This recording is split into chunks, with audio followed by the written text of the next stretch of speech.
الحمد لله رب العالمين والصلاة والسلام على سيدنا محمد وعلى آله وصحبه أجمعين.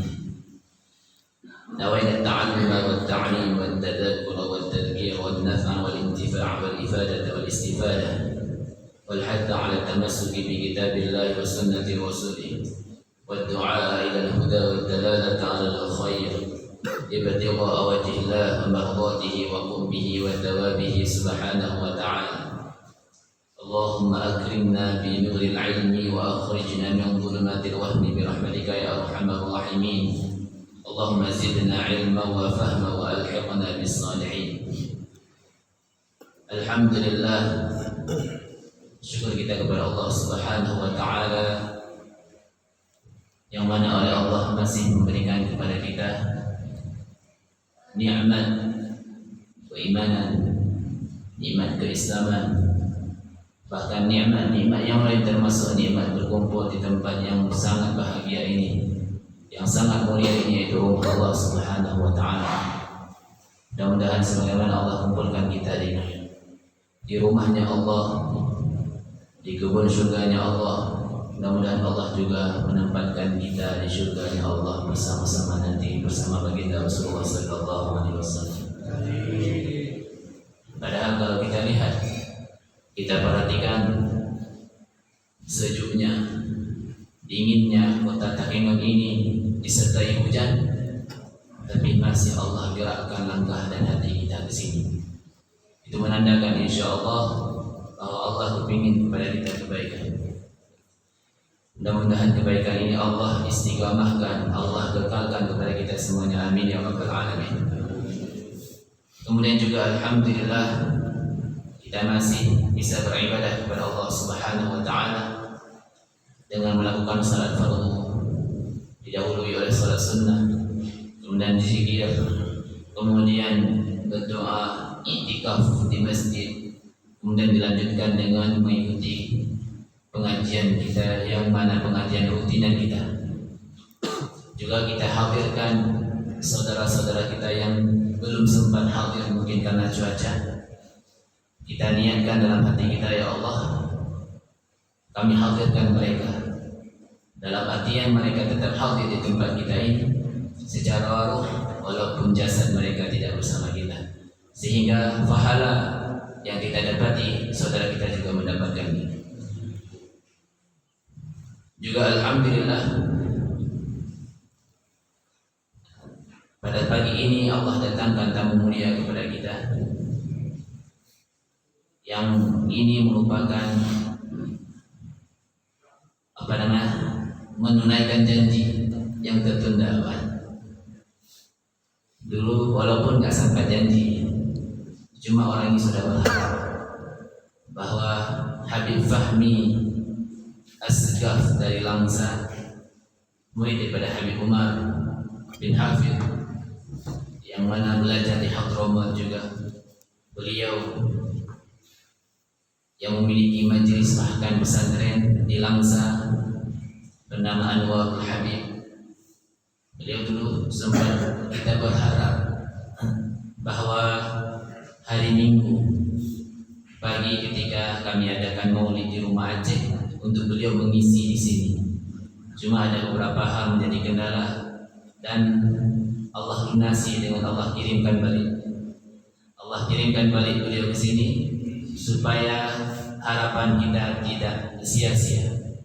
Karena Allah Subhanahu wa Ta'ala ketika kita minta tidak ada yang ditolak. Cuma ada kala doa kita, permintaan kita Allah ubah dengan yang lebih baik. Ada kala permintaan kita Allah ganti di waktu yang lain, di waktu yang lebih tepat. Ada kala Allah Subhanahu wa Ta'ala tunda, tidak Allah berikan di dunia tapi Allah berikan di hari akhirat kelak, sehingga itu menjadi amal kita. Ini berbentuk tanda bahwa Allah kabulkan keinginan kita, bahwa Allah tunda biar lebih indah lagi. Sehingga pada hari ini beliau bukan cuma beberapa orang yang hadir, bahkan Masya Allah ramai ya. Beliau hadir bersama jamaah beliau dari Langsa untuk rihlah dakwiyah, yaitu rihlah dakwah ke kota dingin. Mudah-mudahan rihlah ini akan selalu terulang, bahkan bukan cuma beberapa kali saja, dan terus-terusan insyaallah, sehingga keberkahan rihlah orang-orang saleh keturunan baginda Rasulullah sallallahu alaihi wasallam membuat kota Tekengan makin menjadi kota yang dirindukan untuk dikunjungi. Amin ya rabbal alamin. Cuma sebelumnya, supaya saling menyempurnakan, kami kepingin mengulang kaji sedikit saja, karena hari ini nggak banyak yang bicara. Ini ke panggung ini kita kasih untuk Habib Fahmi. Mudah-mudahan semua yang disampaikan oleh beliau nanti terekam di hati kita dan teringat bagi kita, sehingga kita bisa beramalkan apa yang akan beliau sampaikan nanti. Pada pertemuan yang lalu kita telah belajar sedikit di kitab An-Nasaih Ad-Diniyah wal Wasail Al-Imaniyah karangan Haji Abdullah Al-Haddad, beberapa hal yang menjadikan kita selamat di dunia, bahkan bukan cuma di dunia, insyaallah di hari akhirat. Salah satunya adalah sabar atas bala ujian daripada Allah Subhanahu wa taala. Yang selanjutnya mensyukuri nikmat Allah. Yang selanjutnya yaitu zuhud pada dunia, yang mana dunia yang membuat kita ataupun menjadikan kita sibuk sehingga kita melupakan Allah Subhanahu wa taala. Kenapa? Karena sabar tersebut memiliki kelebihan yang sangat agung. Bahkan orang yang beriman, seorang yang mukmin, dia butuh kapan, bagaimanapun keadaannya, butuh kepada sabar. Bahkan sabar itu bukan cuma dianjurkan, bukan cuma sifat kepada orang-orang yang baik daripada orang yang beriman. Bahkan Allah Subhanahu wa taala mengatakan kepada Nabi, yaitu Nabi Muhammad sallallahu alaihi wasallam, dengan perkataan a'udzubillahi minasyaitonir rajim, wasbir wa ma sabruka illa billah. Artinya sabar itu adalah hanya dengan Allah Subhanahu wa taala. Semua yang Allah uji kita, yang Allah coba kita bersabar, bahkan dengan kesabaran tersebut menjadikan kita naik tingkatan atau bisa Allah hilangkan segala kesalahan-kesalahan. Bahkan dalam beberapa hadis baginda Rasulullah mengatakan hal tersebut. Salah satunya fi sabri ala ma takrahu khairun katsir. Pada sesuatu yang engkau benci dan sabar di sesuatu tersebut, di situ terdapat kebaikan yang sangat banyak. Mungkin kita saja yang tidak bisa sabar. Sehingga jika kita sabar dan kita ketahui di balik kesabaran tersebut ada hal yang sangat agung yang Allah berikan dan Allah janjikan, kita lebih memilih sabar dibandingkan Allah berikan sesuatu yang tidak seindah yang rencana Allah berikan. Ada sebagian kita tidak bersabar sehingga kita buru-buru dengan apa yang kita inginkan, yang kita harapkan supaya langsung ada. Ternyata Allah sudah menyiapkan hal yang paling istimewa dibandingkan apa yang kita harapkan, karena Allah lebih tahu apa yang kita butuhkan dibandingkan diri kita sendiri.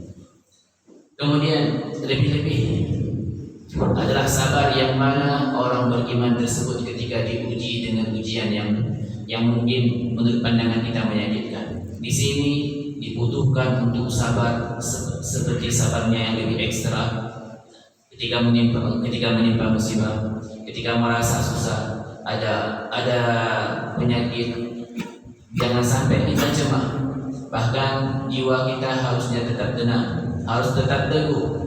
Jangan sampai kita mengeluh kepada makhluk Allah Subhanahu wa taala, tetapi semestinya kita kembali kepada Allah dengan penuh kerendahan, dengan penuh pengharapan, dengan penuh doa dan husnudzon kita kepada Tuhan kita, sehingga kita yakin bahwa tidak Allah turunkan satu musibah, tidak Allah turunkan satu bala kecuali di balik hal tersebut punya hikmah yang sangat banyak. Salah satunya adalah untuk mengangkat derajat, salah satunya untuk melebihkan kebaikan, dan untuk Allah hapus segala kesalahan-kesalahan sebagaimana telah disampaikan dalam hadis oleh baginda Rasulullah sallallahu alaihi wasallam.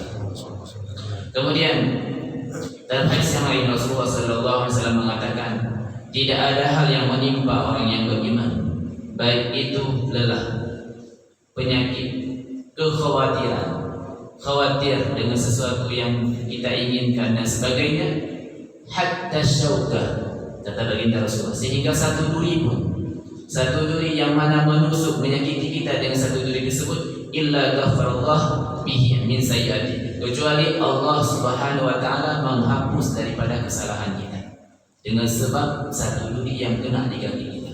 Artinya setiap kejadian yang menyakiti kita, di balik itu penuh dengan balasan yang sangat tinggi di sisi Allah jika kita bersabar. Adapun jika kita tidak bersabar, hal tersebut tidak Allah berikan. Lebih-lebih di sini disebutkan ada beberapa hal yang mestinya ada sabar pada kita. Salah satunya adalah daripada mengerjakan perbuatan taat. Ketika kita mau melakukan perbuatan taat, itu harus ada kesabaran. Kesabaran daripada apa? Rasa malas. Kadang malas, sabar. Artinya paksain untuk kita lakukan. Begitu juga ikhlas. Ketika kita melakukannya secara ikhlas, kadang tiba-tiba terbesit melakukannya karena manusia, karena makhluk Allah. Sabar, jangan seperti itu, tapi karena Allah Subhanahu wa taala. Jangan juga kita menampak-nampakkan di hadapan manusia. Jangan juga kita bikin-bikin di hadapan makhluk Allah Subhanahu wa taala, karena hawa nafsu itu merasa berat untuk melakukan taat dan malas untuk melakukan hal taat. Maka butuh kepada kita, kepada seorang hamba, untuk memaksa dirinya dan bersabar sehingga dia bisa melakukan hal-hal taat yang tadi. Yang kedua adalah butuh kesabaran daripada orang yang beriman secara ekstra pada hal-hal yang mana ajakan nafsu. Artinya untuk menegah hawa nafsu kita untuk melakukan maksiat dan yang diharamkan oleh Allah Subhanahu wa taala. Kenapa? Karena nafsu, fitrahnya nafsu itu mengajak kita untuk melakukan maksiat dan yang diharamkan oleh Allah Subhanahu wa taala. Bahkan jiwa ini memberontak untuk melakukan hal tersebut. Maka cara untuk kita bersabar adalah untuk kita tegah diri kita untuk melakukan maksiat, baik secara zahir begitu juga secara batin. Yang selanjutnya juga seorang yang beriman butuh kepada sabar daripada syahwat, keinginan. Begitu juga syahwat-syahwat yang mana? Syahwat yang sebenarnya dibolehkan, cuma lebih kepada syahwat, keinginan hawa nafsu. Ini bagaimana? Maka kita harus bersabar ketika kita melihat tujuan kita melakukan sesuatu ataupun tujuan kita melakukan hal-hal yang keinginan hawa nafsu hanya semata-mata untuk mencari kelezatan dan untuk bersenang-senang dengan dunia ini semata. Tidak ada tujuan karena Allah, tapi untuk menikmati saja. Maka hal ini sepantasnya kita bersabar untuk tidak kita lakukan dan untuk kita perbanyak amalan kepada yang mana menyebabkan kita senang kepada hal-hal akhirat, bukan yang menggemarkan kita kepada dunia dan juga bukan yang menggairahkan kita kepada dunia. Harusnya kita tidak terlalu perhatian ketika hawa nafsu ini kepingin melakukan hal-hal yang seperti ini, kita tahan. Pertama berat, tapi dengan berjalannya waktu ketika kita sudah sabar daripada keinginan yang bukan karena Allah, hanya semata-mata karena dunia, insya Allah demi sedikit demi sedikit nanti kita akan mendapatkan kelezatan taat yang Allah janjikan hanya untuk orang-orang yang istimewa saja. Mudah-mudahan Allah berikan sabar kepada kita sehingga kita bisa merasakan apa yang telah dirasakan oleh orang-orang saleh, orang-orang yang mana sudah merasakan kelezatan tersebut diberikan oleh Allah Subhanahu wa taala. Amin ya rabbal alamin.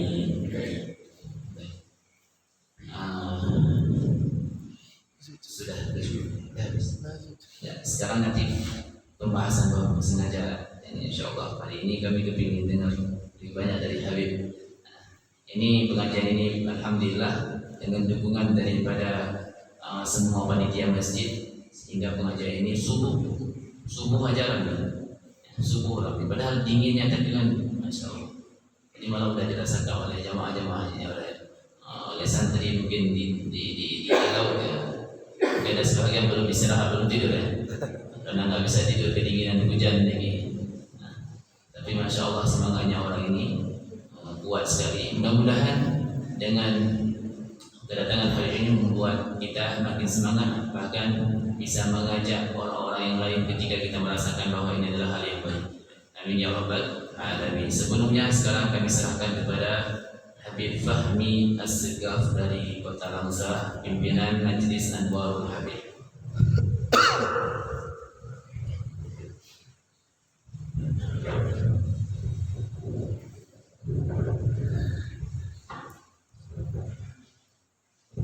Assalamualaikum warahmatullahi wabarakatuh. Waalaikumsalam warahmatullahi wabarakatuh. Alhamdulillah. Alhamdulillah syukran ala ni'amin wa tatra. Nahmadu sirran wa jahra wa bil ghadaya wal asal. Wa salli fi kulli hala ala muzil ad-dalalah. Man kallamathu al-ghazala Muhammadin hadihi ad-dal. Allahumma adum salatika al-adhma wa tahiyyatika al-kubra ala sayyidina maulana Muhammad ibn Abdullah sallallahu alaihi wa ala alihi wa sahbihi wa mawala salatan da'imaini ila yawmil qiyamah wa la hawla wa la quwwata illa billah. Rabbi shrah li sadri wa yassir li amri wahlul 'uqdatam min lisani yafqahu qawli, amma ba'du. Hadirin muhtaram yang saya muliakan,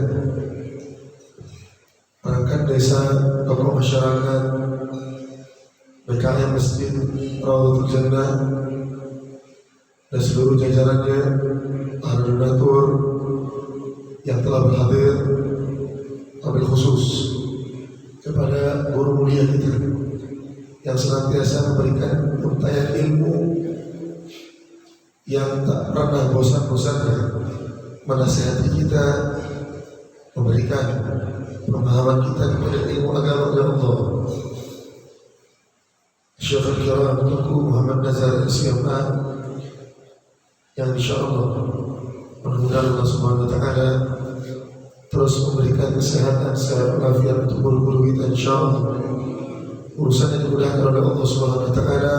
Allah taala jaga beliau, keluarga beliau.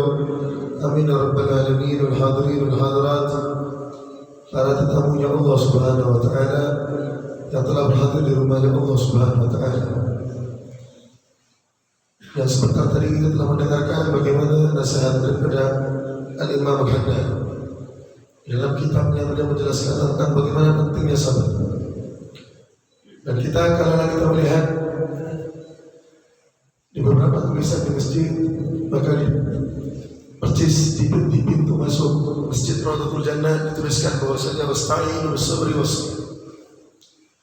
wasta'inu bis-sabri was-salah, minta tolong kepada Allah Subhanahu wa taala bis-sabri was-salah, dengan sabar dan salat.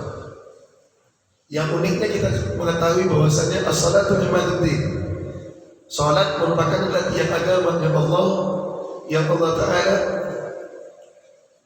syariatkan kepada baginda Nabi Muhammad, yang merupakan ibadah yang sangat termulia yang pernah Allah taala syariatkan.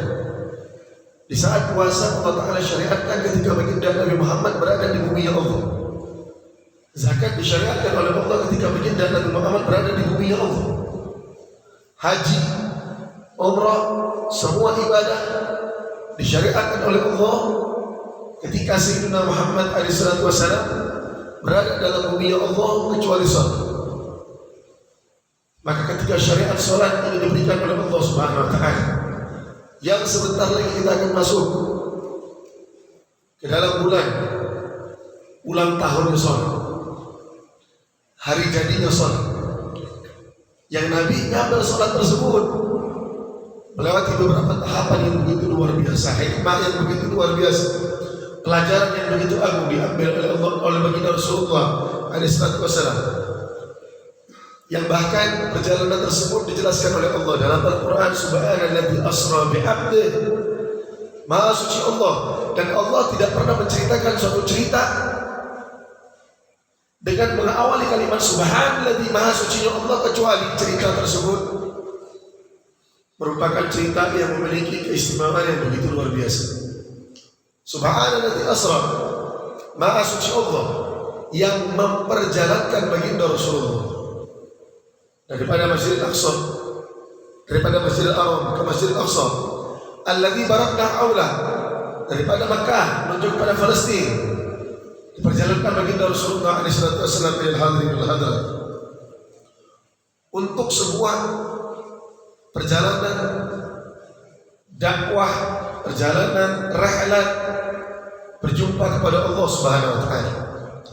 Yang kita mengetahui para ulama menyebutkan bahwasanya sebelum terjadi Isra wal Mi'raj, maka terjadi disebut dengan Amul Huzun, tahun kepedihan untuk baginda Rasulullah sebab ditinggal wafat oleh Abu Talib dan Sayyidah Khadijatul Kubra radhiyallahu taala anha, dua orang yang paling support dakwahnya baginda Rasulullah, dua orang yang dimana tidak pernah henti-hentinya membantu dakwah baginda besar Nabi Muhammad. Ketika wafat dua orang tersebut, maka baginda Rasulullah merasa kehilangan yang sangat besar. Layaknya seorang yang mencintai kekasihnya, ya hadirin. Kita mencintai istri kita, seorang abah, ayah mencintai anaknya, maka cinta yang begitu luar biasa tersebut, seorang guru mencintai muridnya, maka cinta yang begitu luar biasa tersebut terkadang ditampakkan dalam sebuah hadiah. Ada rihlah yang saya bawa jamaah atau anak-anak santri, sebab mereka minggu depan mau ujian semester. Jadi ibarat kambing mau disembelih, dikasih makan dulu ada, baru disuruh ujian. Tapi ada bentuk sayangnya kami kepada anak-anak didik kami, bahwasanya biar mereka merasakan namanya liburan.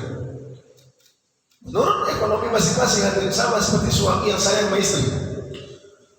Ada yang suaminya punya uang yang banyak, maka mungkin hadiah liburannya ke Makkah. Ada yang ekonominya agak kurang sedikit, hadiahnya mungkin liburan ke Malaysia. Ada yang mungkin sedikit kurang mampu lagi, hadiahnya mungkin ke Banda Aceh, ke Sabang. Ada yang mungkin kurang mampu juga hadirin, maka cukuplah karena wartawan pun senang melihat. Tapi bukan ukuran jauh atau jaraknya hadirin, tapi selama hadiah tersebut diberikan oleh orang yang kita cintai, maka apapun bentuk hadiah tersebut akan berharga, meskipun orang Takemon yang liburannya kena 0 tahun. Sebab bukan tentang kemana tempat yang kita pergi, tapi bersama siapa kita pergi ke tempat tersebut. Sama halnya, ketika istri kita sedih, kita berusaha untuk bikin gembira istri kita, bawa ke Malaysia, Singapura, Jakarta, Banda Aceh, liburan. Maka Allah Subhanahu wa taala ketika melihat hambanya Allah, Habibullah, kekasihnya Allah, bersedih kehilangan dua orang yang sangat dicintai, seakan-akan Allah Ta'ala ingin mengatakan bahwasanya, ya Muhammad, dua orang tersebut adalah orang yang mensupport engkau, yang tidak pernah meninggalkan engkau, tapi mereka ujung-ujungnya meninggalkan dirimu. Hanya Allah yang tidak pernah meninggalkan baginda Rasulullah. Sehingga dibuatlah perjalanan tersebut hadirin. Yang kalau kita pengen bikin perjalanan, cari mobil yang mewah segala macam, Rasul buruk hadirin. Dikirim buruk oleh Allah, kendaraan yang paling mewah sepanjang zaman hadirin. Bahkan disebutkan dalam beberapa kitab, ada buruk kalau melewati bukit yang terjal, ada yang tidak rata. Mungkin kalau mobil kita sudah goyang-goyang mabuk muntah. Ada buruk kalau melewati bukit yang terjal, maka ada kakinya buruk bisa panjang pendek sesuai dengan bukit tersebut, supaya Nabi Muhammad di atas buruk masih tetap datar. Dia punya suspensi, mungkin kalau mobil sekarang udah kayak Mercy atau BMW, disiapin oleh Allah. Yang buruk aja nggak pernah nyangka ketika diperintahkan oleh Allah ingin sampai di hadapan baginda Nabi Muhammad, buruk gemetar, sehingga bergetar buruk. Malaikat Jibril mengatakan, wahai buruk, tenanglah, sebab yang akan naik ke atas engkau adalah seorang nabi yang paling baik seluruh zaman, sepanjang zaman. Walhal sampai baginda Nabi Muhammad lewat langit pertama, kedua, ketiga, segala macam. Di Masjidil Aqsa kumpul para nabi dan rasul, Nabi Adam, Nabi Nuh, semua para nabi rasul kumpul. Ketika dikumandangkan sholat untuk azan, Tawaduknya baginda Rasulullah itu paling belakang, nggak pengen maju depan. Lain cerita kalau kita punya ilmu sedikit langsung pengen maju paling depan. Ada Rasulullah nggak mau maju paling depan. Nabi Adam disuruh untuk jadi imam. Ada Abu Bashar, kakek pertama kita. Nabi Adam bilang, ada orang yang lebih mulia daripada saya, meskipun dia cucu saya. Sehingga sampai malaikat Jibril memegang tangan baginda Rasulullah, "Qum ya Muhammad, fa innaka abdullah." Muhammad bangun. Kamu sudah ditunggu oleh para nabi dan rasul untuk menjadi imam. Semua para nabi dan rasul mereka datang ke Masjid Al-Aqsa ini hanya untuk pengen jadi makmumnya engkau, ya Muhammad. Maka ini adalah bukan hanya perjalanan tentang mengambil sholat atau hanya berjumpa dengan Allah, tak hadirin. Ini adalah perjalanan sebagai festival pertunjukan kemuliaan baginda Rasulullah untuk seluruh alam. Agar Allah Ta'ala ingin menceritakan kepada seluruh dunia, seluruh alam, seluruh nabi, seluruh rasul, bahwasanya ada nabi yang termulia yang Allah Ta'ala khususkan perjumpaan tersebut hanya kepada Allah. Di saat Nabi Musa menginginkan berjumpa dengan Allah, minta kepada Allah, hadirin. Minta kepada Allah. Rabbi, apa disebutkan oleh Nabi Musa, agar Nabi Musa ini bisa melihat Allah, maka Allah Ta'ala menyebutkan, lihatlah kepada gunung tersebut. Kalau gunung tersebut tenang, bisa terbang, tenang di tempatnya, maka aku akan mampu melihatmu. Ketika dibuka, falamma tajalla, dibuka daripada hijabnya Allah sedikit, hadirin, gunung tersebut hancur. Nabi Musa pingsan. Nabi Muhammad SAW tidak minta kepada Allah, tidak pernah mengatakan, walaupun dalam hati Nabi Muhammad kita tahu sangat ingin berjumpa dengan Allah, tapi Allah Ta'ala aturkan perjalanan yang indah hanya untuk menunjukkan bahwasanya Allah punya kekasih baginda Nabi Muhammad yang dimana memiliki kemuliaan yang begitu luar biasa. Amal sholat sampai uniknya kata ulama, Nabi Musa sudah gak bisa jumpa sama Allah, makanya Nabi Musa ini yang namanya kalimullah. Kalim ini adalah yang suka bicara sama Allah. Jadi kalau ada protes dikit biasa, salah satu jubir, ya, juru bicara sama Allah. Karena Nabi Muhammad terima sholat 50. Kalau magomnya Habibullah gak ada cerita nolak, 100 sholat. Lalu ke Nabi Musa, alhamdulillah. Makanya kalau umpama kita sholat sekarang ini, Guru Al-Fakir sering mengatakan, siap sholat, banyak-banyak doain, banyak-banyak doa dan kemudian bersyukur kepada Nabi Musa. Sebab kita semua punya nikmat sholat berkat Nabi Musa. Allah bawa turun 50 sholat, Nabi Musa tanya, berapa ya Muhammad? 50. Ada umatku aja besar-besar gak sanggup 50, apalagi umatmu, ya Allah. Kebayang kalau 50 sholat, hadirin, satu hari aja 24 jam. Nah kalau 50 sholat, per setengah jam kita sholat, kapan kerja, kapan ke pasar, nggak sempat, hadirin. Nabi Musa bilang minta kurang 5. Balik Nabi Muhammad, balik lagi Nabi Musa, berapa? 45. Minta kurang 5. Balik berapa? Yang aneh ya Nabi Musa pakai nanya berapa, padahal udah tahu 50 kurang 5 45. Pakai nanya berapa? 40 kurang lagi 5. Kan bisa aja. Nabi Musa kan pengennya jadi 5. Kenapa nggak dari awal aja Nabi Musa bilang, Muhammad minta kurang 45, kenapa kau sanggup umatmu? Ini dibikin capek kita punya Nabi. Bolak-balik Nabi Muhammad dari langit balik ke Nabi Musa, bolak-balik. Dibikin capek sama Nabi Musa, kata guru gitu. Kenapa, hadirin? Sebab bukan Nabi Musa pengen bikin capek Nabi Muhammad, bukan Nabi Musa nggak paham, tinggal minta kurang 45 selesai. Nah, Nabi Musa paham, tapi Nabi Musa sengaja bikin mondar-mandir baginda Rasulullah, 5 kurang lagi, supaya Nabi Musa bisa lama-lama menatap wajah baginda Rasulullah. Bagi Nabi Musa, kalau aku tidak bisa berjumpa dengan Allah, minimal aku bisa sering jumpa dengan orang yang sudah berjumpa dengan Allah. Ada cerdasnya Nabi Musa. Maka udah tinggal 5, suruh minta kurang lagi. Udah 5, suruh minta kurang lagi, berarti kan tidak punya ibadah. Terus orang bilang, kata Nabi Musa nggak ngerti adab lala. Nabi Musa bukan tidak ngerti adab kepada Allah, hanya saja Nabi Musa nggak kepengen pisah dengan Nabi Muhammad. Kalau boleh minta kurang lagi supaya bisa balik lagi, bisa lihat lagi wajah baginda Rasulullah yang azim. Ada sekelas Nabi Ulul Azmi yang bahkan disebut dalam kitab, pernah membaca dalam kitab, kata Nabi Musa, aku pernah membaca, ya Rabb, melihat ada umat yang dosanya banyak, kemudian diistighfar kepada engkau ampunkan dosanya meskipun sebanyak buih di lautan, jadikan mereka umatku. Allah Ta'ala mengatakan, la ya Musa tilka umat Ahmad, gak bisa, itu umatnya Ahmad. Ya Rabb, aku melihat ada umat yang dimana amalnya kecil tapi pahalanya besar, luar biasa. Subhanallah, puasa Arafah 1 hari pahalanya 2 tahun.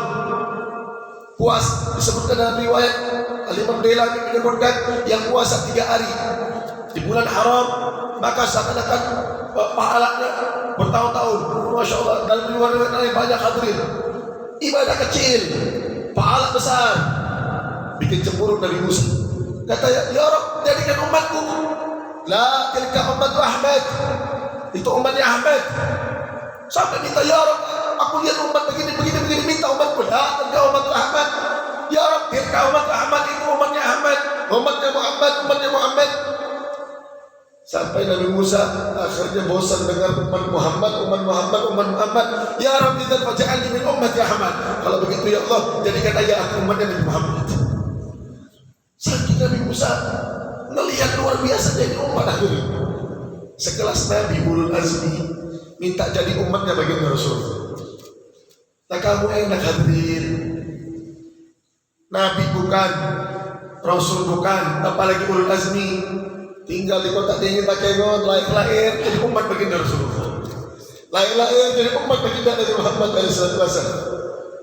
Terus rasa syukur apa lagi yang bisa kita panjatkan kepada Allah.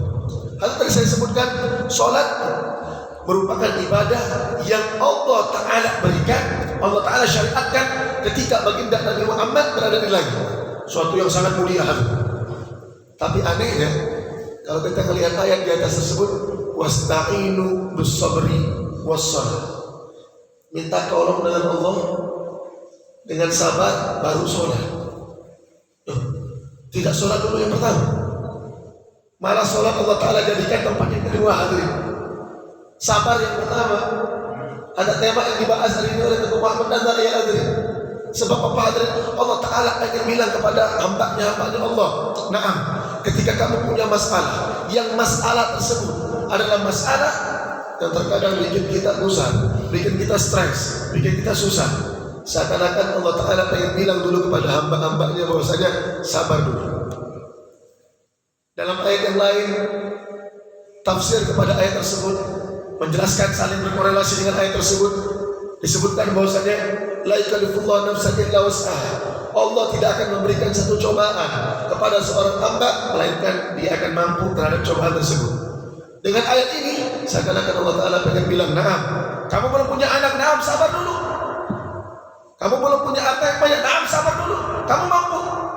Ya Rabbi Allah, saya udah lama ya Allah pengen begini-begini, saya belum mampu ya Allah. Naam, kamu mampu. Ya Rabb, saya udah lama nikah belum punya anak. Naam, kamu mampu. Ya Rabb, saya udah lama bekerja belum bisa kebahagiaan orang tua saya. Naam, sabar sebentar, kamu mampu. Seakan-akan Allah Ta'ala kasih pesan kepada kita, kamu mampu. Setelah kamu sabar dengan apa yang telah diberikan oleh Allah, baru kemudian kamu rendahkan kepalamu, kamu tundukkan kepalamu sebagai aset mahkota yang termulia yang pernah diciptakan oleh Allah. Tumpuan memori manusia yang memiliki segala akal pikiran, tapi untuk urusan kalau sudah berhubungan dengan Allah, rendahkan ego dan kepalamu di hadapan Allah. Tundukkan kepala tersebut di hadapan Allah, sujud kepada Allah Subhanahu wa Ta'ala, tidak menjadi masalah ya hadirin.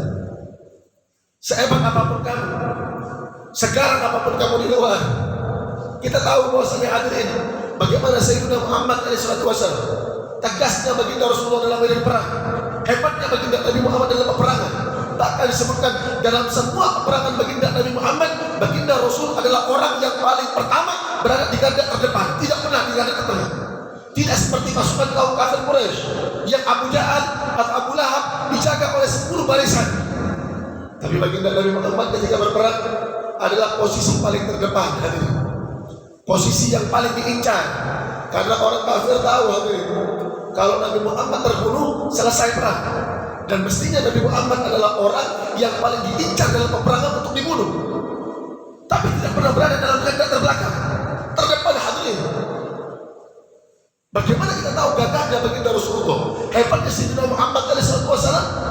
Akan tetapi singgahnya Allah tersebut, orang yang paling pemberani tersebut, orang yang paling hebat tersebut, yang ditakuti oleh semua musuhnya Allah, ketika di malam hari merengek seakan-akan bayi di hadapan Allah sampai kakinya bengkak.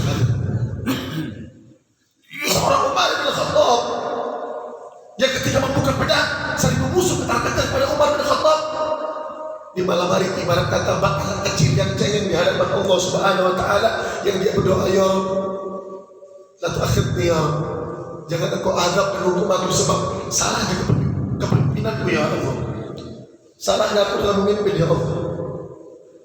Tidak peduli sehebat apapun Anda, direktur ke Anda, polisi ke Anda, tentara ke Anda, silakan garap di siang hari, silakan jadi orang yang paling hebat di siang hari, tapi jangan pernah malu untuk menjadi orang yang paling cengeng di hadapan Allah di malam hari.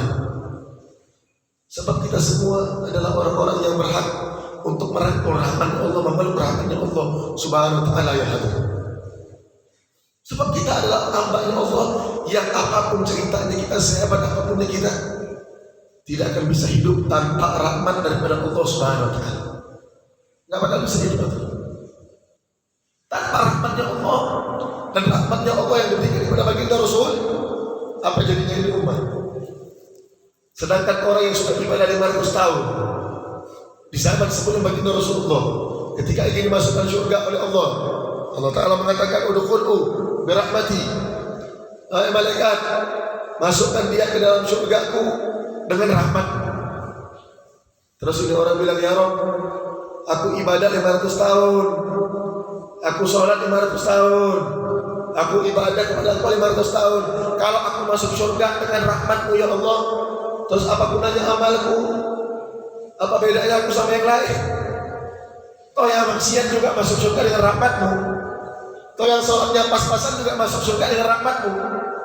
Sehingga Allah Ta'ala panggil malaikat, congkel satu biji bola matanya, maka ditimbang dengan amalnya.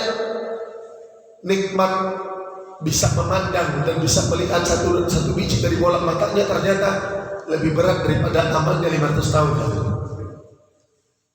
Kamu bisa sholat datang kemari, kalau tanpa nikmat penglihatan daripada Allah, apa nikmatnya sholat?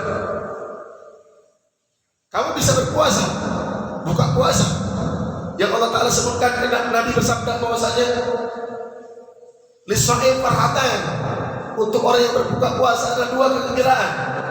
Yang pertama ketika berjumpa dengan Allah, yang kedua ketika berbuka puasa. Bisa ngicip ini, hadirin. Sekarang kamu puasa, tapi ditarik kenikmatan bisa mencicipi oleh Allah sehingga kamu hambar, tidak terasa apa-apa nikmatnya, hadirin. Punya uang miliaran juga gak bakal punya nikmatnya, hadirin. Makan ayam tawar, makan nasi gurih tawar, minum kopi tawar, apa nikmatnya, hadirin? Maka semua apa yang kita dapati sekarang ini, hadirin, tidak terlepas daripada kebaikan nikmatnya Allah, plus ditutup aib kita sama Allah Subhanahu wa taala. Wah, ini yang paling nikmat. Ini yang paling nikmat. Tidak ada kenikmatan, tidak ada kebaikan Allah yang lebih besar kecuali Allah Ta'ala susun rapi kita punya air ditutup, hadirin. Sebab itu miris kita melihat anak-anak muda di zaman sekarang yang dimana terkadang mereka bangga dengan maksiatnya di hadapan Allah. Bermaksiat, bikin status, kemudian update story, bangga kalau umpama mabuk, bangga bisa kemudian minum minuman keras, bangga bisa berzina, bangga bisa pacaran, bangga bisa berbuat maksiat kepada Allah Subhanahu wa taala. Yang para ulama menyebutkan bahwasanya siapa orang yang membuka aibnya sendiri yang telah ditutup oleh Allah Subhanahu wa taala, dikhawatirkan wafat dalam keadaan su'ul khatimah. Allah dah tutup kita punya aib, Allah dah tutup kita punya kesalahan, kita pergi buka, kenapa, hadirin? Kita pergi umbar kepada orang lain, kenapa, ya hadirin? Padahal kita merupakan orang yang diperhatikan baginda Rasulullah secara khusus. Sampai Nabi bersabda, syafaati li ahli kabair min ummati. Syafaatku untuk pendosa besar daripada kalangan umat. Entar di akhirat banyak orang bisa kasih syafaat. Hafidz Quran bisa kasih syafaat untuk keluarganya. Ulama bisa kasih syafaat untuk dia punya jamaahnya. Mudah-mudahan ntar kita kalau umpama ada di neraka ya Allah, minta tolong sama Abu Nazar, kalau di surga tolong panggil-panggil nanti. Tolong dilihat Abu Nazar yang ada di masjid semuanya satu persatu. Atau kalau ternyata melihat kami yang berada di neraka ya Allah, tolong antum panggil kami. Jangan lupa pula nanti. Tolong bilangin sama Allah, ya Rabb, tuh Fahmi Sekap dulu yang pernah ceramah di masjid kami. Ya Rabb, tutup Muhammad Nazar yang pernah ngajarin kami, ya Rabb. Tolong ajak ke surga. Sebab barangkali antum lebih dulu masuk surga daripada kami. Kami ini banyak rentetannya. Kalau mau masuk ditanya, ngajar ngapain? Oh ya Rabb, ikhlas karena engkau ya Allah. Kamu ngajar bukan karena aku, karena pengen dipanggil ustaz sama masyarakat. Udah suruh panggil di dunia, jangan minta bagian di akhirat. Ada hadisnya, ada hadirin. Oleh karena itu yang hadirin banyak-banyak doain para ulama. Banyak-banyak doain kami yang berbicara ini hadirin, sebab tobatnya berat. Tadi Al-Fatihah menyebutkan bahwasanya ila hadirin syafaat li al-kabair min ummati. Semua para ulama bisa kasih syafaat. Tapi ulama kasih syafaat sama yang masalahnya masih kecil-kecil, yang punya dosa kecil, yang sholatnya masih ada, cuma kadang-kadang masih lambat-lambat. Tapi kalau untuk urusan sudah dosa besar, untuk si ahli maksiat besar, untuk orang yang punya menjadi artis utama dalam panggung sandiwara maksiat dengan Allah, maka ini tugasnya baginda Rasulullah. Hanya baginda Nabi Muhammad yang bisa kasih syafaat itu. Dan pedulinya baginda Rasulullah alaihi salatu wassalam. Dan kita tahu nanti pada mahsyar semua kita ke Nabi Adam. Saya sudah cerita kemarin, Nabi Adam nggak bisa nolong, Nabi Nuh nggak bisa nolong. Padahal tuh Nabi Adam tahu yang bisa nolong cuma Nabi Muhammad, tapi nggak dikasih tahu. Nabi Nuh juga tahu, kan tinggal bilang kayak cerita Nabi Musa tadi. Ketika kita ke Nabi Adam nggak bisa nolong kecuali Nabi Muhammad, tapi Nabi Muhammad selesai. Ini umat disuruh musik dulu hadirin. Nabi Adam, Nabi Nuh, Nabi Musa, Nabi Isa, Ismail, Ibrahim, semua para nabi kita pergi supaya Allah Ta'ala ingin menunjukkan bahwasanya di hari kiamat nanti semua para nabi dan rasul itu tidak ada yang memiliki kesetaraan sebagaimana baginda Nabi Muhammad memiliki kemuliaan. Cuma nabi yang paling sibuk. Oleh karena itu ya hadirin, kita sholat subuh berjamaah, alhamdulillah. Kita punya nikmat yang mudah kita jalani sekarang, bisa subuh juga mesti punya kesabaran. Berapa banyak orang gak sabar. Sabar dalam maksiat adalah penting, tapi juga tidak kalah penting sabar dalam taat. Loh Beb, masa mau taat harus sabar? Nah, karena semua orang bisa sholat subuh di masjid ini, semua orang bisa menginjakkan kakinya di masjid ini hadirin. Tapi tidak semua orang bisa sabar untuk istiqomah senantiasa sholat di masjid ini. Karena ujian terberat untuk orang yang ibadah adalah bukan ibadahnya, tapi istiqomahnya. Ada yang paling berat. Untuk sholat sahal gampang, semua orang bisa. Suruh aja ntar BKM mengundang Ustaz Abu Somad kemari, insya Allah penuh. Nunjukkan apa? Semua orang bisa sholat subuh. Nggak ada yang sulit. Kalau dibilang saya sulit bangun, terus waktu ada Ustaz Abu Somad bisa hadir. Atau ada dai-dai kontak lainnya bisa hadir, bisa bangun, bisa datang ke masjid. Tapi besoknya belum tentu bisa datang. Ada masalahnya hadirin. Sebab apa? Sebab sabar dalam ketaatan ini juga punya level yang sangat luar biasa. Belum tentu orang bisa sabar mau datang lagi kemari ya. Karena kita punya level keimanan bukan seperti level para sahabat Nabi Muhammad. Al-Fakir yang memang disebut oleh Muhammad Nazar seharusnya beberapa minggu lalu mengajar di sini, mohon maaf tidak bisa hadir karena perintah daripada guru harus pergi ke Yordan untuk ada beberapa urusan dengan Sayyidina Habib Umar. Alhamdulillah sempat ziarah pada salah satu sahabat yang dimana punya level keimanan sangat luar biasa pada baginda Rasulullah, Sayyidina Ja'far ibn Abi Thalib, Sayyidina Abdullah ibn Rawah, Sayyidina Zaid ibn Harith, anak angkat baginda Rasulullah. Ketiga sahabat tersebut, yang ketiga dalam peperangan Mu'tah, baginda Rasul alaihi salatu wasallam menyebutkan bahwasanya dalam hadis dikumpulkan para sahabat, Nabi menyebutkan lau gutil Abdullah bin Rawaha, kalau wafat Abdullah bin Rawaha, maka yang mengambil kepemimpinan adalah Ja'far bin Abi Thalib. Kalau terbunuh Ja'far bin Abi Thalib, yang akan mengambil kepemimpinan adalah Zaid bin Harithah. Kalau wafat Zaid bin Harithah, yang bakal mengambil kepemimpinan adalah salah satu daripada umat muslimin. Semua orang paham kalau belajar hadis, nggak ada kata lau untuk baginda Rasulullah. Kalau Nabi udah bilang lau, jikalau, maka beda sama jikalaunya kita. Nabi kalau udah bilang jikalau pasti terjadi, nggak mungkin nggak terjadi. Kalau Nabi udah sebut jikalau wafat Abdullah ibn Rawah, maka maknanya Abdullah ibn Rawah keluar pasti wafat, Ja'far ibn Abi Thalib pasti wafat, Zaid ibn Harithah pasti wafat. Dan ini tiga-tiga sahabat tahu makna tersebut. Tahu mereka akan keluar kepada medan syahidnya mereka. Apa yang terjadi? Untuk orang yang keluar bakal tahu bakal mati. Untuk orang level keimanan apa hati di hati para sahabat tersebut, yang dimana keluar sudah tahu bahwasanya ajal akan menjemput dari mereka. Sayyidina Ja'far bin Abi Thalib yang biasa kalau mau keluar perang keluar aja, tapi kali itu nyuci kuda. Kuda ini persiapin, ada perang terakhir, jihad terakhir. Keluar rumah sampai para sahabat mengatakan nggak pernah melihat Sayyidina Ja'far bin Abi Thalib senyum lebih gembira kecuali setelah mendapatkan kabar daripada baginda Nabi Muhammad dia bakal syahid. Nggak pernah gembira sampai akhirnya mereka berperang. Wafat Sayyidina Abdullah bin Rawah, diambil bendera oleh Sayyidina Ja'far bin Abi Thalib, ditombak oleh kafir Quraisy dan dipanah. Disebutkan dalam riwayat lebih daripada 70 panah menempel pada tubuh Ja'far bin Abi Thalib, tidak mampu jatuhkan seorang Ja'far bin Abi Thalib. Orang kafir bingung. 12 hari perang Mu'tah yang jumlah pasukan kafir Quraisy 1000 kali lipat, orang-orang kafir 1000 kali lipat daripada orang muslim. 12 hari peperangan, 11 hari tidak ada satupun daripada umat muslimin yang wafat syahid, nggak ada. Hebatnya.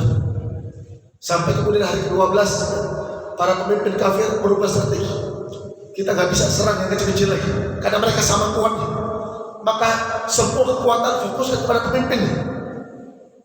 Maka hari ke-12 peperangan jatuhlah Abdullah bin Rawah syahid.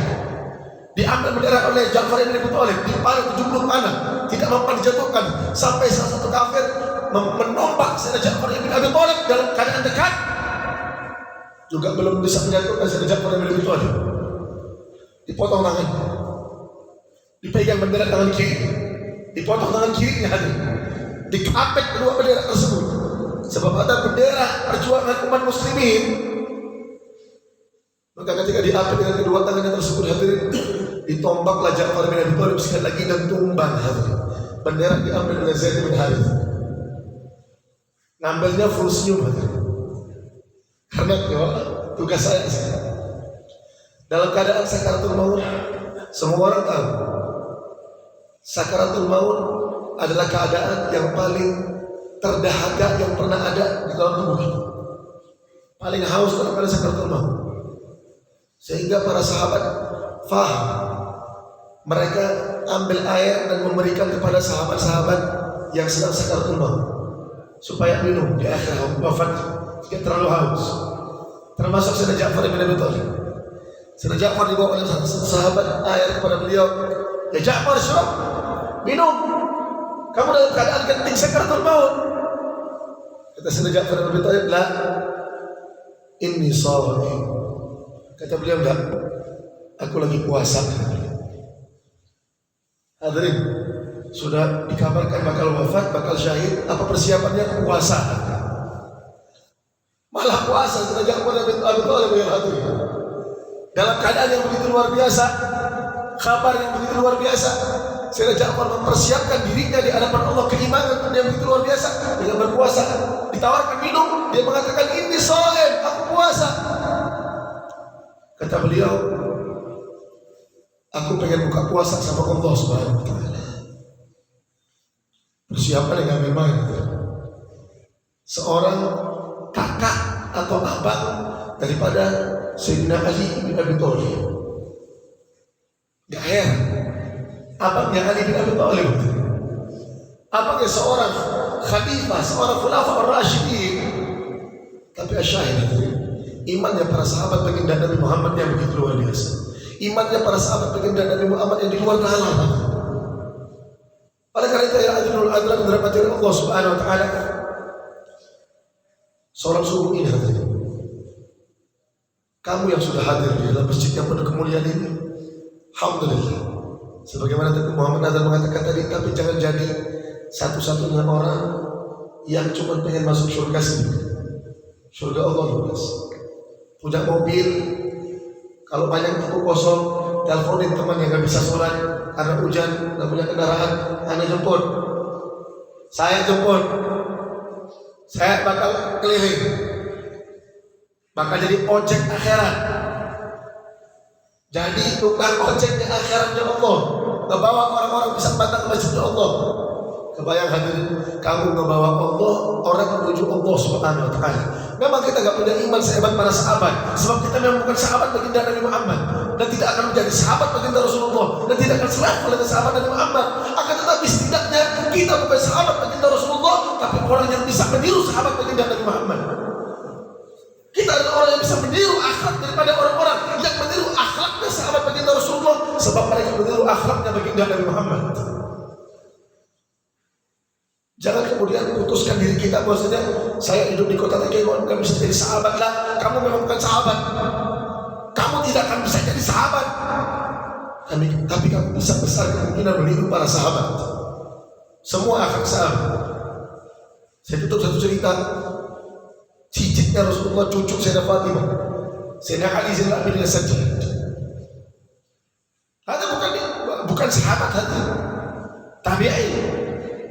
Akan tetapi di kampungnya beliau, sebab kata Rasulullah, sedekah subuh ini di waktu subuh bisa mencegah kita daripada bala. Fajar datang, bala sama balanya Allah itu akan keluar. Kalau ada orang yang sedekah di waktu subuh, maka sedekahnya akan gelombang, balanya akan nutup bala tersebut. Makanya usahakan supaya minimal kalau ke masjid bawa walaupun Rp1.000. Dan saya nggak bisa ke masjid, umpama ada kesibukan segala macam di rumah, nggak bisa tiap hari, siapin di rumah,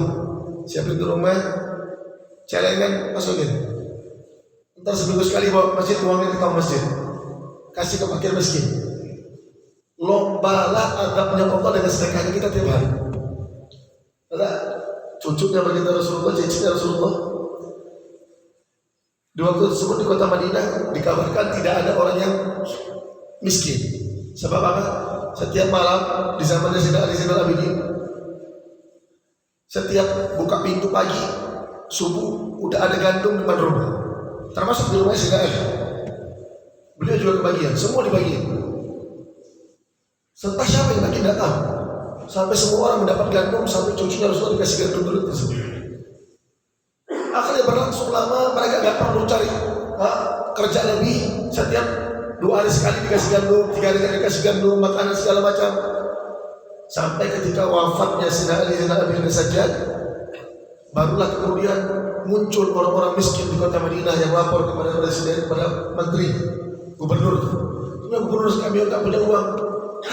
Kan orang mana? Orang Madinah. Nah, orang Madinah. Kok sekarang banyak banget orang miskin? Sebelumnya gak pernah ada orang miskin katanya. Dulu kami setiap hari ada orang yang ngasih gandum. Ketika dicek siapa yang ngasih gandum, maka yang memandikan Sayyidina Ali bin Abi Thalib melihat bahwasanya di pundaknya ada bekas lecet kayak orang yang mikul karung setiap harinya. Dan ternyata ketika wafatnya beliau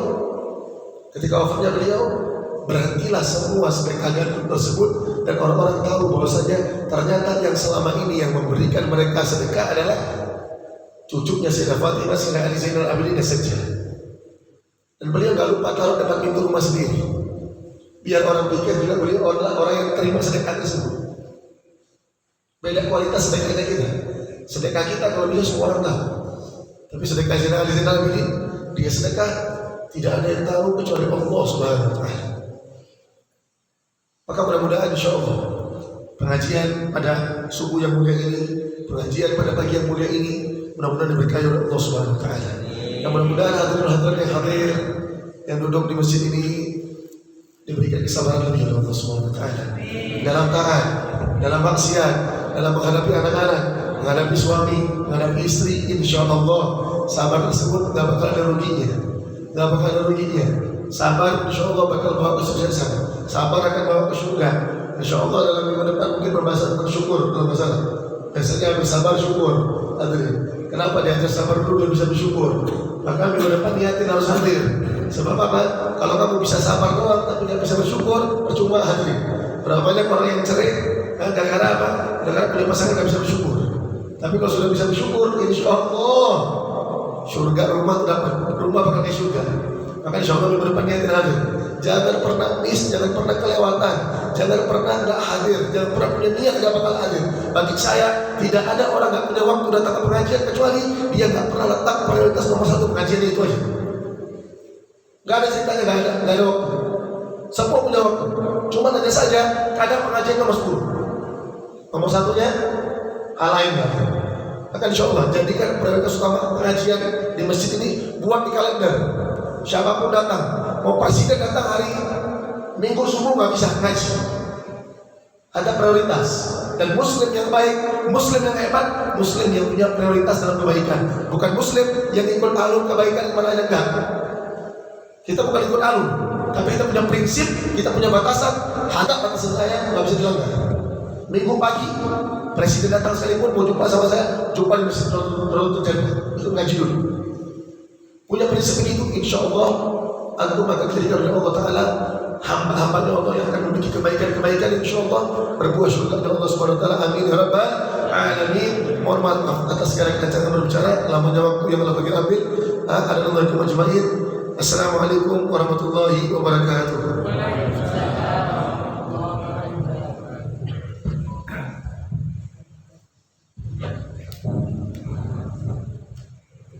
Alhamdulillah. Kita ucapkan terima kasih jazakallahu khairan Habib Fahmi yang telah memberikan nasihat dan mau'izah hasanah, bahkan menjadikan ini sebagai penyemangat kita dalam memperbaiki diri insyaallah. Insyaallah bahkan insyaallah ibu-ibu yang sudah ramai makin ramai. Amin. Juga bapak-bapak yang sudah hadir di sini selama yang dikaji di sini adalah kebaikan, kita mendapatkan kebaikan tersebut. Kita berharap juga orang lain mendapatkan kebaikan itu juga. Amin. Mudah-mudahan Habib Fahmi selalu sehat bersama rombongan. Mudah-mudahan Allah sampaikan beliau kepada tujuan sehingga mereka nanti pulang dalam keadaan senang dan siap menghadapi ujian.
حضرة النبي محمد صلى الله عليه وسلم. الفاتحة.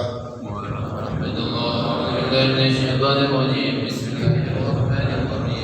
الحمد الحمد لله رب العالمين الرحمن الرحيم مالك يوم الدين إياك نعبد وإياك نستعين اهدنا الصراط المستقيم صراط الذين أنعمت عليهم غير المغضوب عليهم ولا الضالين آمين سبحانك اللهم وبحمدك أشهد أن لا إله إلا أنت أستغفرك وأتوب إليك سبحانك اللهم وبحمدك أشهد أن لا إله إلا أنت أستغفرك وأتوب إليك سبحانك اللهم وبحمدك أشهد أن لا إله إلا أنت أستغفرك وأتوب إليك صلى الله وسلم على النبي سيدنا محمد وآله وصحبه أجمعين الله